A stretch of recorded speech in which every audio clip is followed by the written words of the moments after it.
I've heard 1,000 stories of what they think you're like, but I've heard the tender whispers of love in the dead of night, and you tell me that you're pleased and that I'm never alone. You're a good, good father. It's who you are. It's who you are. It's who you are, and I am loved by you. It's who I am. It's who I am. It's who I am. 'Cause you're perfect in all of your ways. You are perfect in all of your ways. You are perfect in all of your ways to us. 'Cause you're perfect in all of your ways. You are perfect in all of your ways. You are perfect in all of your ways to us. Oh, it's love so undeniable. I can hardly speak. Peace so unexplainable. I can hardly think as you call me. Deeper still as you call me. Deeper still as you call me. Deeper still into love, love, love. You're a good, good father. It's who you are. It's who you are. It's who you are, and I am loved by you. It's who I am. It's who I am. It's who I am.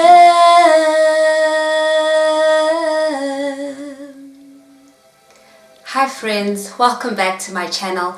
I'm ThandiwekaYah, and I have a pretty cool prophetic word to share with you today.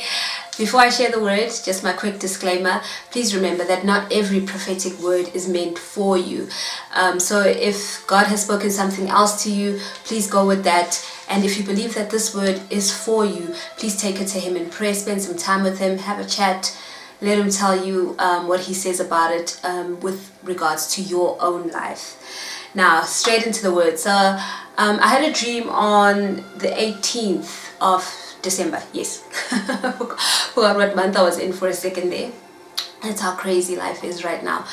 But so I'm going to tell you the dream real quick. It's quite a quick one. So in the dream, I was preparing to go somewhere.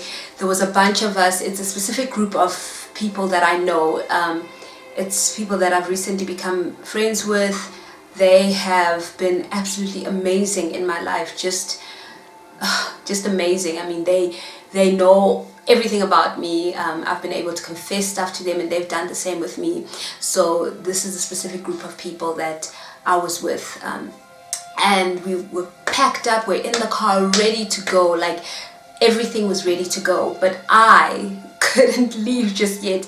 I needed to use the toilet. I needed to pee. Oh, it feels so strange saying that on camera. Sorry for too much information, but I really needed it. And it was like the idea of just getting in the car and holding it in was just not even an option. I had to use the toilet. And I remember just going back into the house that we had just left, and the door was locked. So I was like, but the door is locked, and then somehow it became unlocked, and then I went in, used the toilet, and that was the end of the dream. So For many of you, you've been through the wilderness experience, like I always mention, and through your time of training, you've journeyed with the Lord. This specific group of friends was people that I have journeyed with. So God was really highlighting that you're ready for your new life. You are ready to take on everything that He has for you. You've already started. The fact that everything was packed and ready shows that certain things have started to happen, but now it's time to get into it. Like, go and get everything that God has for you. You're literally moving to a new place spiritually, and for some people it's physical. You're literally moving. So God was saying how everything is ready. You're ready to go. People are ready to go. But even in that readiness, there are some things that still have to be dealt with. There are things that we still have to release. There's some things that we still have to confess and repent of. This word is also very personal to me because I've been asking God the past few days, Lord, please show me my heart. I do this often, but these past few days I've been like, Lord, please just reveal to me my heart. Show me anything that you need me to work with, to deal with. And He's given me this particular dream. I've also had a few other toilet dreams which tie up to this one. And I wanted to share this one specifically because the imagery was perfect. And to describe this particular scenario. The other ones were very, very personal, so I'd rather not get into the symbols in that one. But in all of them, I had to use the toilet. And God was saying how there are things that I need to let go of and things that I actually need to release. And God is saying the same for you. At first I thought this was just for me only, but God said no, there are many people in the same position and I needed to share this on my channel.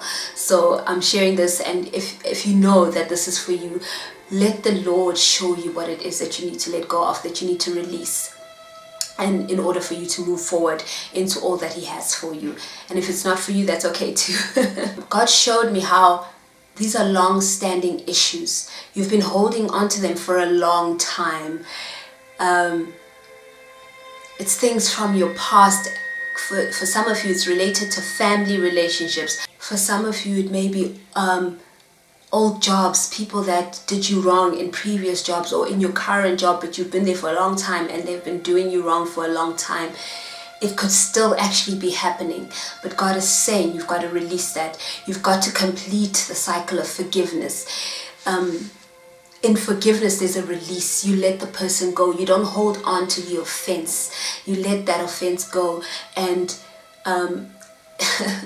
it's such an amazing thing because God revealed to me exactly who He was talking about in my life. And I've been holding on to this thing, feeling justified because what they did was wrong. What they continue to do is wrong. And I won't be a part of that. That's been my stance. And when He revealed to me the condition of my heart, it just hit me that, you know what, I actually do need to release this person. I need to let it all go. It doesn't matter that they're wrong. This is for God to deal with, not for me. And He reminded me about the wonderful times that I spent with this particular person in the past, and how this person helped to build the foundation that I have in Jesus. They planted seeds in my life that led me to the Lord, that kept me a Christian all these years. So God reminded me of that. He said, you've been so focused on all these other things that they did, that they've been doing, but remember what this person did for you. Remember, they're the ones who witnessed Christ to you. And I thought, wow, Lord, thank you for that reminder. And now because of this, because I released it, I even picked up my phone and I apologized to this person, apologized for the way I've been acting. And it just released so much off my shoulders. I felt so light. I felt like I could be in a better relationship with this person despite everything. And that, you know, God also revealed to me how He's working on that person. And it's not my job to do it. My job is to love, is to forgive, is to release. And that was just it felt so good to be able to do that. And I encourage you, friends, ask God to show you what exactly you need to let go of, what you need to release. Ask Him to reveal it to you, and He will. And you need to be open and just do do this thing because it's literally holding you back from everything. You can't go on the journey until you've released this thing. So yes, people have wronged you. Yes, people have bewitched you. Yes, people have hurt you. Yes, people have belittled you. But the Lord is saying today, let it go for your own good. Not for that person, for your own good. Someone once said to me, not forgiving is like taking poison but expecting the other person to die. You're poisoning yourself and you're expecting that other person to feel the effects of the poison. That's not how it works, my friend. You're the one that's going to die. You're the one that's going to feel the effects of this poison if you do not let it go. This is for you to move forward, to feel light. You want to be light when you move into your things. I feel light today after I did that. It made me so happy. And I thought, wow, this is all I had to do. Yes, I was justified in that. Yes, they did wrong. But holding on to it, saying yes, I've forgiven them, and still holding on to it, still making decisions based on they did this, so I'm going to make decisions based on that, is not God's way. He was saying that's holding on to offense. I'm holding on to this thing. Yes, I genuinely have forgiven and genuinely want to forgive, but he's saying the cycle is not complete. Part of forgiveness is letting go, is literally letting go and being able to coexist with these people. And for some of you, you don't even have to coexist with them. But for some of us, we may have to. And God is saying that instead of you coexisting with them in an uncomfortable way, always remembering, but this is what you did, wouldn't it be better? Wouldn't it be so much more fulfilling to just be at peace and have joy and feel light? Because that alone is you're witnessing to that person. You're witnessing to those people. They're going to say, wow, I want what you have. I want that peace. I want to be able to forgive like that. I want to be light as well. This is for your good, my friend. No matter what people have done. And I know it's been hard. I know they have hurt you. I know because I have experienced it as well. But it's so much better to let go. Forgive and release. Forgive and release. Because if you hold on, you're not going to be able to move. You're not going to be able to go anywhere. You're going to be stuck in this place of transition. Some of you still stuck in the wilderness. God is saying, in order for you to move on, and it's ready. Like, we were packed in this car. Everything was, well, not packed like a lot of us. Well, but the point is, everything was packed up, all our stuff. We were ready to move on to the greater things that God had. And God is saying, in order for you to get in that car and move on with your ministry, move on with your calling, God is saying, you'll be so much lighter. You'll be able to enjoy your life. I just have to stress this point again. I mentioned how I apologized to this person today. God says, many of you will have to do that. You'll have to apologize to those who have hurt you. You're going to have to apologize for how you've dealt with them because they hurt you, because they did ABC to you. You don't even have to say, I'm sorry I did this because you did that. Don't even bring up what they did. Because most of the times it's stuff that God has revealed to you, so they don't even know that you know what they did. So God is just saying, by you protecting yourself, by you retaliating, by you thinking that you're justified in not engaging in relationship with this person, you have hurt them. Some of you have hurt those people around you. Even though they hurt you first, it doesn't matter. God is saying, do your part. You do your part. Have nothing on your conscience. Know that I have apologized. I've humbled. This is a humility thing as well. I have humbled myself and I've apologized for my reaction to their hurt. If your reaction has hurt them. And guys, you need guidance from the Lord from this. Some of you may need to go with someone. Some of you, it's not even, it's not that threatening that you need someone. Like for me, I just had to come out and apologize. And it made me feel so much better. I didn't have that feeling of, it's not fair that I have to apologize when they're the ones who hurt me first. I didn't have any of that at all. It just felt really good. Just when God gave me the idea to apologize, I thought, of course, this is what I should do. And I went ahead and did it. My friends, I struggle as well. I am not perfect. When I come on here and do these videos, know that I'm in the same boat as you. This life is tough. There's so much. And that's why I never want to ever come across as someone who has all this stuff under control. Clearly, I had been holding on to offense. And I did a video the other day about with the keys. And I said one of the things that we need to let go of is offense. I mentioned forgiveness and letting go of offense. And meanwhile, here I am holding on to offense. And I thank God that He gave me the wisdom to ask Him to reveal my heart to me. And He did. And it just felt so freeing to be able to apologize, despite what they did. But I hurt them while trying to protect myself, while trying not to engage with them, to be in relationship with them. So some of us will have to do some, have to have some tough conversations, and it may not be tough. It wasn't tough for me. It was what I needed. It was such a blessing. So I encourage you to do that, friends. And if you're finding it so difficult, if you're finding it hard to let go, if you're finding it hard to apologize, ask God for help. In fact, ask Him for help no matter how you feel, because we can only do this by the power of the Lord. It's not by our might, it's not by our power, but by His Spirit that we do these things, that we are able to fulfill the good works that God has given us and that He's mandating us to do. There is release and apology, my friend. There is release and peace and freedom. You are free, that person is free. Okay, Ecclesiastes 3 verse 6 says, this is New King James, a time to gain and a time to lose, a time to keep and a time to throw away. I love this because it says a time to gain and a time to lose. By releasing, it feels like you're losing, because it's like, but this person didn't apologize to me and I have to apologize, or I have to let go of this offense. But you're gaining so much. You are gaining so much by doing that. It's all about perspective. It's all about perspective. And a time to keep and a time to throw away. It's time for us to release, throw away that thing, let go of that offense. Proverbs 29 verse 11, New King James Version. A fool vents all his feelings, but a wise man holds them back. You don't always have to vent. Be wise. Pick your battles. Ask God for guidance.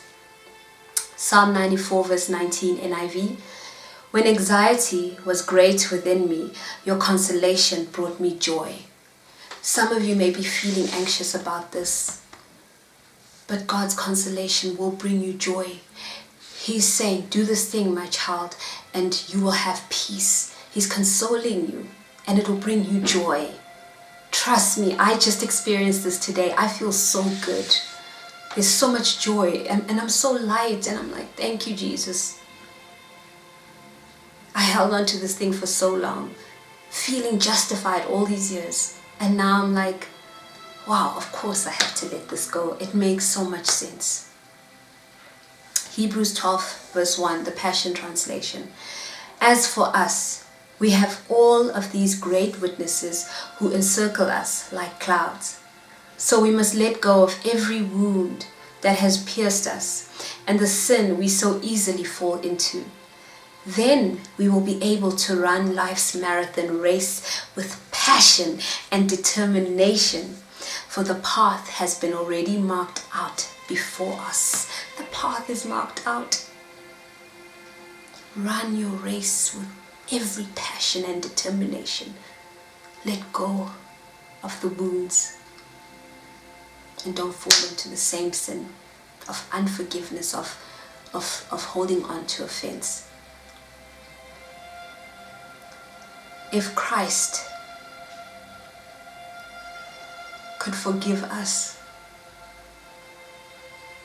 He took on the sins of the world. I cannot even begin to imagine how He must have felt when He felt every single sin on His back, when He felt all the pain and the anguish. But He took it on so that we may be saved, so that we don't have to perish. He took it on even for those who will never accept him.